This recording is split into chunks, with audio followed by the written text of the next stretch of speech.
I mentioned our community because when I was standing up here in each one of these services, they kept handing me the same folder.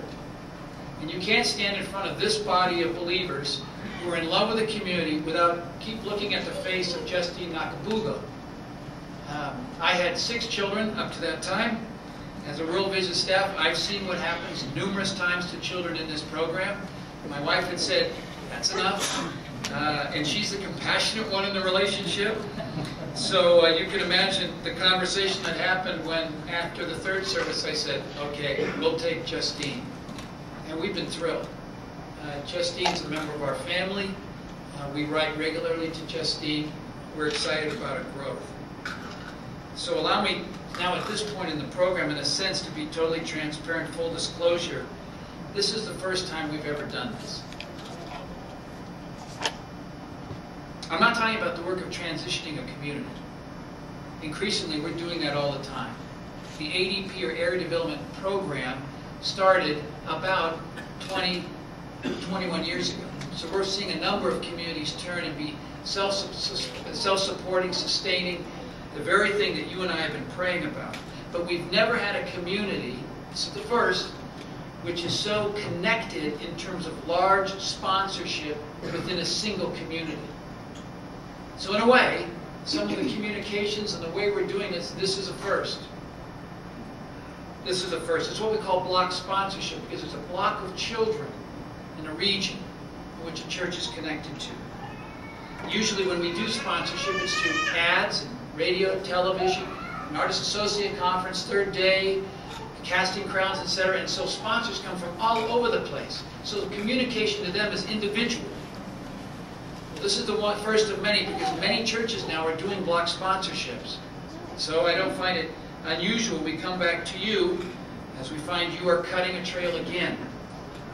In Federal Way, we like to think of Christ Presbyterian Church for many things. You're that loving community that continues to press out the definition of who is my neighbor and how do I love my neighbor.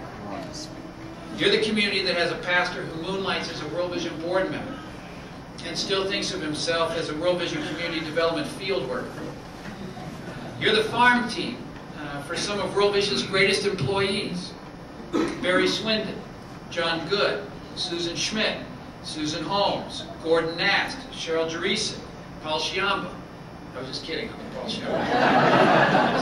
Cool down, cool down, cool down, cool down. Just wanted to see if you were still with me.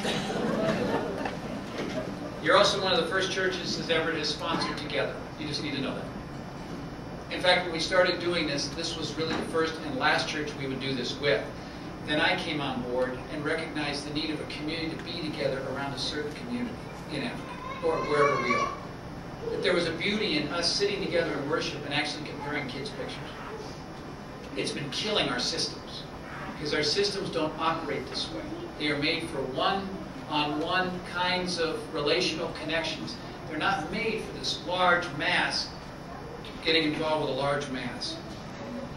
Well, you did it. The creative types here did it, which is really great, because I'm guessing that the Edina Group people who came up with that name have moved on, so the creative types have done this thing. I'm pleased so many of you have met our national staff. Truth be told, they're the greatest reason why many of us still work at World Vision.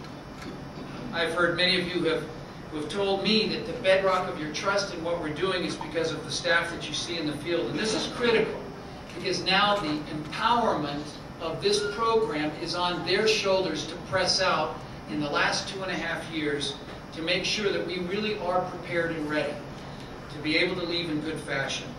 This has meant that we're communicating with local leaders, community-based associations, churches, local and national leaders, government people, to measure their sense of accountability and readiness in this transition period that has been planned since the program began.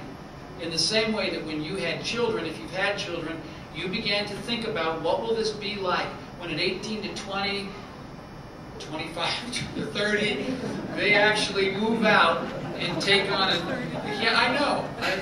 I got one who's 16, but we may want to keep him for just a little while longer.